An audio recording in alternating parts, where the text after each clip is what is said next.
Welcome to study point.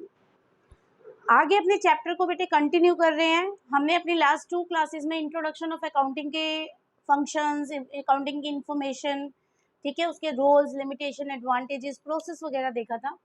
आज ये हमारी इस चैप्टर की थर्ड एंड लास्ट क्लास है, तो आइए इसको कंटिन्यू करते हैं।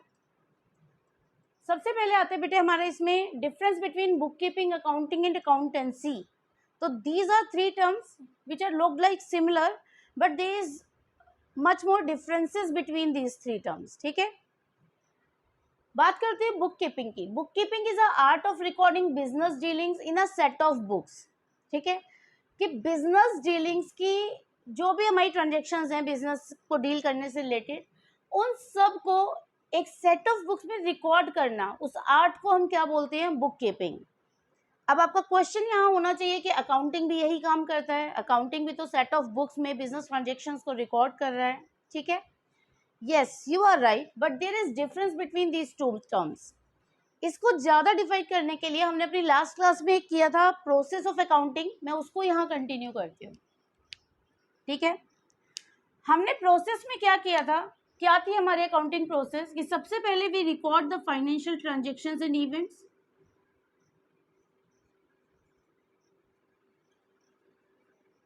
ठीक है, उनको उसके बाद हम इसको क्या करते हैं, इन फाइनेंशियल ट्रांजेक्शन्स को लेने के बाद we record these transactions, record in primary books of accounts. पढ़ा था ना हमने कि जर्नल में, कैश बुक, परचेज बुक, इसमें रिकॉर्ड करने को ही हम रिकॉर्डिंग बोलते हैं।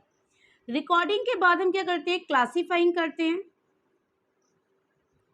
क्लासीफाइंग यानी कि post the financial transactions from primary books to ledger, उसी को क्लासिफिकेशन बोलते हैं, मतलब अंडर डिफरेंट हेड्स। क्लासिफिकेशन के बाद हमारा नेक्स्ट स्टेप होता है summarising. Summarising means to prepare final accounts to know the result, then analyse and interpreted,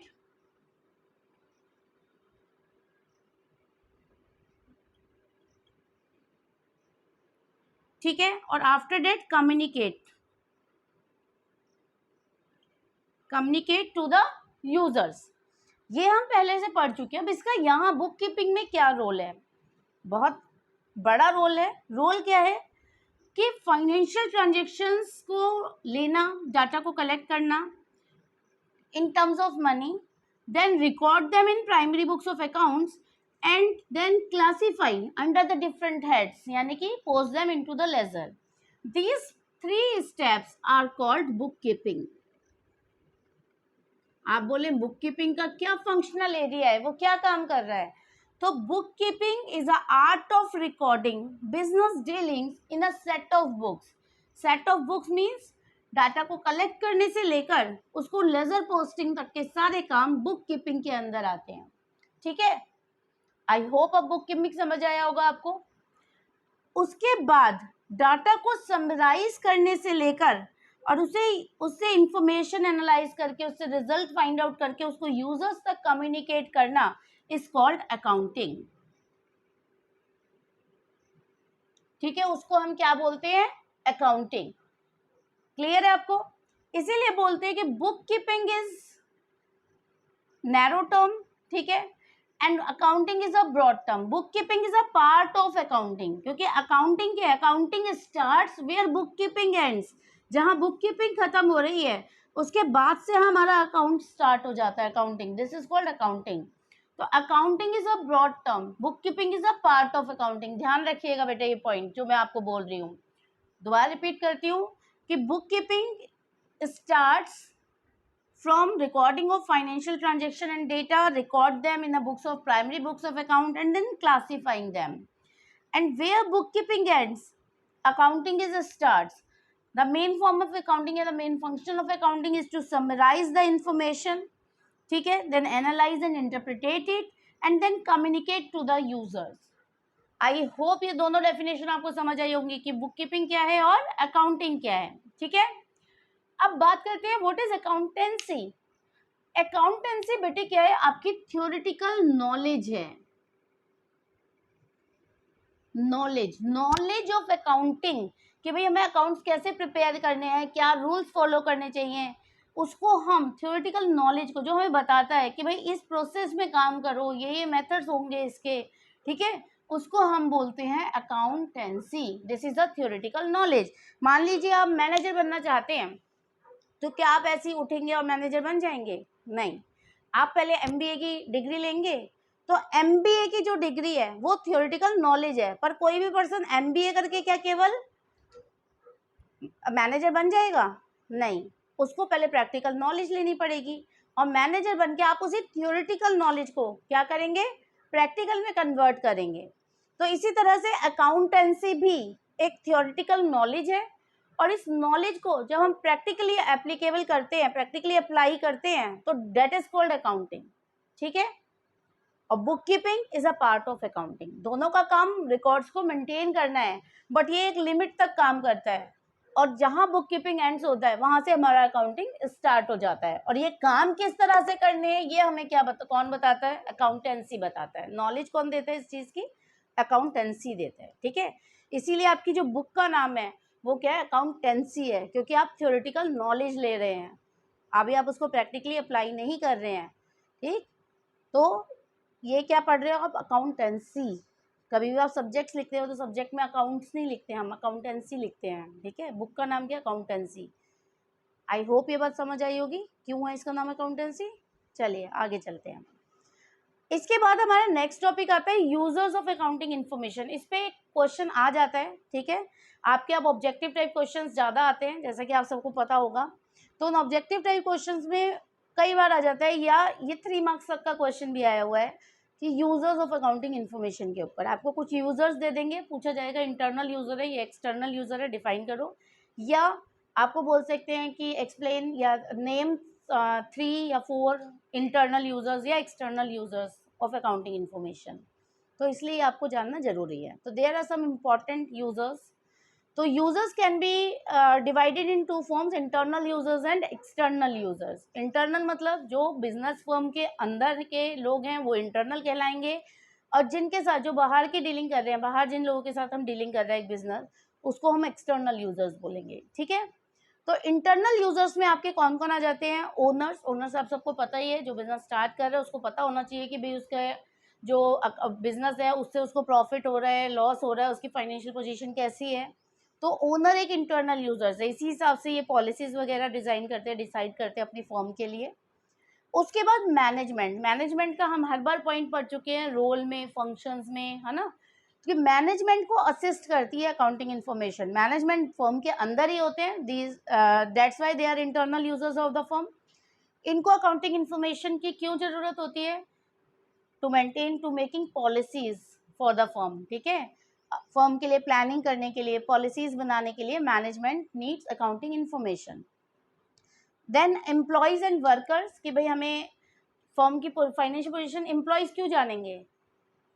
अरे एम्प्लॉयज को तो जानने का पूरा हक है, किस लिए? बोनस मिलेगा उन्हें, अगर उन्हें पता चले कि फर्म की प्रॉफिट पोजीशन कैसी है, ठीक है। तो एम्प्लॉयज और वर्कर्स के लिए जरूरी है कि भाई उनकी सैलरी, पर्क्स, बोनस, ये सब जानकारी के लिए कि कब मिलेगा, कैसे मिलेगा, इसलिए एम्प्लॉयज के लिए अकाउंटिंग इन्फॉर्मेशन इम्पॉर्टेंट है। तो these 3 are internal users, owners, management and employees and workers. तो आपको मेनली पता क्या होना चाहिए कि इंटरनल यूजर्स कौन कौन से हैं और why they need accounting information, ठीक है। चलिए एक्सटर्नल पे आते हैं। एक्सटर्नल यूजर्स में हमारे आ जाते हैं बैंक्स। फर्म बैंक से लोन ले रहा है, फाइनेंस करवा रहे हैं अपने आप को, है ना।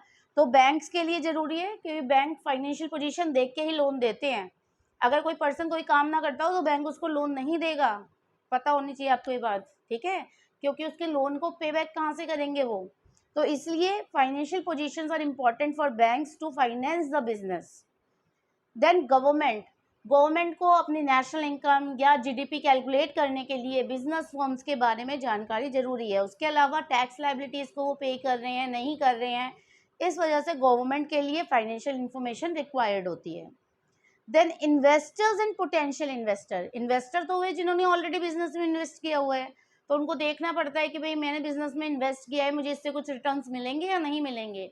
और पोटेंशियल इन्वेस्टर्स वो होते हैं who want to invest in a business, ठीक है, जिन्होंने अभी इन्वेस्ट नहीं किया है बट वो इन्वेस्ट करना चाहते हैं। तो जब आप किसी बिजनेस की जानकारी लेंगे तभी तो उसमें इन्वेस्ट करेंगे, कि ऐसे ही बिना जानकारी के इन्वेस्ट कर देंगे। बिजनेस डूब रहा हो, फर्म डूब रही है, आपने उसके शेयर खरीद लिए, पॉसिबल है? नहीं है। जब भी कोई पर्सन किसी बिजनेस में इन्वेस्ट करना चाहता है तो वो देखता है कि भाई इस बिजनेस में प्रॉफिट हो रहा है या लॉस हो रहा है, उसको पता होना चाहिए कि इसकी फाइनेंशियल पोजीशन कैसी है। अगर बिजनेस खुद ही डेब्ट में डूबा हुआ है और आप भी उसका पार्टनर बन के बैठ गए उसके शेयर्स परचेज करके, तो आप उसकी लायबिलिटी का पार्ट हो जाएंगे, ठीक है। तो इसलिए इन्वेस्टर्स और पोटेंशियल इन्वेस्टर्स दोनों के लिए अकाउंटिंग इन्फॉर्मेशन रिक्वायर्ड होती है। आफ्टर दैट टर्म आती है क्रेडिटर्स। क्रेडिटर्स आप सबको पता ही होगा, creditors from which business taking या purchase something on credit basis, कि जिससे भी उधार पे सामान खरीदा है वो सारे बिजनेस के क्रेडिटर्स हैं। तो क्रेडिटर्स के लिए जानना बहुत ज़रूरी है कि उनको उनका पैसा टाइमली वापस मिलेगा या नहीं मिलेगा, पेमेंट्स मिलेंगी नहीं मिलेंगी। तो creditors are the external users of business. Then researchers, some of the researchers, student, scholars, वो क्या करते रहते हैं, बिजनेस पे रिसर्च करते रहते हैं, ठीक है। तो इस वजह से रिसर्चर्स के लिए उन बिजनेस की अकाउंटिंग इन्फॉर्मेशन रिक्वायर्ड होती है, उनके लिए इंपॉर्टेंट होती है। तो this is a small topic from internal and external users, these are users of accounting information. इसके बाद एक लास्ट टॉपिक आता है हमारा, वैसे तो हम इसको आगे पढ़ने ही वाले हैं, बट सिस्टम ऑफ अकाउंटिंग, ठीक है। तो there are two types of system in accounting, one is double entry system and the other one is single entry system. जैसा कि इसके नाम से पता चल रहा है, double entry system means where the two aspects of accounting is record in the books of accounts. Two aspect means one is debit, ठीक है, फर्स्ट एस्पेक्ट होता है डेबिट और अदर एस्पेक्ट इज क्रेडिट, कि जहां किसी भी ट्रांजेक्शन के दो एस्पेक्ट्स को हम रिकॉर्ड करते हैं उसको हम क्या बोलते हैं, double entry system. For example, suppose मैं करती हूँ कि परचेज फर्नीचर ₹500 इन कैश, कि मैंने 500 रुपये में एक फर्नीचर परचेज किया है, ठीक है। तो इसके दो एस्पेक्ट्स कौन से हुए, कि एक तो फर्नीचर आया मेरे पास, जब मैंने फर्नीचर खरीदा तो फर्नीचर डेबिट हो जाता है।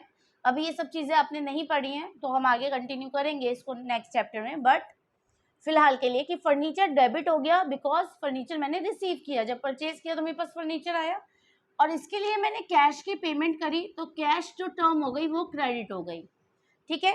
तो हम दो जगह ट्रांजेक्शन की एंट्री करेंगे, एक फर्नीचर अकाउंट में और एक कैश अकाउंट में। Once where we get the furniture and second which is debited and cash account which is credited. So this is called double entry system where the two aspects of accounting, one is debit and the other one is credit, will be recorded in the books of account. ठीक है।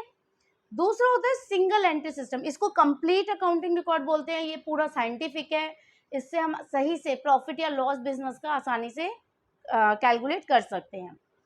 यहाँ पे single entry system double entry का जैसे opposite हो गया, जहां किसी भी ट्रांजैक्शन के या किसी ट्रांजैक्शन के तो दोनों एस्पेक्ट्स को हम रिकॉर्ड करते हैं और किसी किसी ट्रांजैक्शन का हम सिर्फ एक सिंगल एस्पेक्ट रिकॉर्ड करते हैं, उसको हम बोलते हैं single entry system. This is also known by the term incomplete system of accounting, ठीक है। इससे हम फाइनेंशियल पोजीशन नहीं बना सकते और इसमें हम ज़्यादातर सिर्फ दो ही अकाउंट मेंटेन करते हैं, एक होता है हमारा कैश अकाउंट और एक होता है हमारा पर्सनल अकाउंट, ठीक है। हम इसमें मेनली ये दो ही अकाउंट्स मेंटेन करते हैं, cash account and personal account, इसलिए इसको इनकम्प्लीट रिकॉर्ड ऑफ अकाउंटिंग बोला जाता है। और इससे हम सही प्रॉफिट या लॉस, मतलब financial position, we can't prepare financial position with the help of single entry system until we are able to maintain financial position with the help of double entry system, क्योंकि हम सभी record, सभी accounts maintain कर रहे हैं और हर transaction के दोनों एस्पेक्ट डेबिट क्रेडिट को मेंटेन करते हैं। हम ये दोनों ही चैप्टर अपने आगे आने वाले कोर्स में पढ़ने वाले हैं, ठीक है। तो चलिए इसी के साथ आपका बेटे फर्स्ट चैप्टर खत्म होता है यहीं पे। If you have any doubt तो हमें कमेंट बॉक्स में लिख के ज़रूर बताएं, we are trying to solve your problem, ठीक है, any time. So keep continue with us. अगर आपको हमारी वीडियोस पसंद आती हैं तो आप प्लीज़ हमें लाइक, सब्सक्राइब एंड शेयर करना ना भूलें। तो मिलते हैं अपनी नेक्स्ट वीडियो में, तब तक के लिए बाय बाय, गुड डे।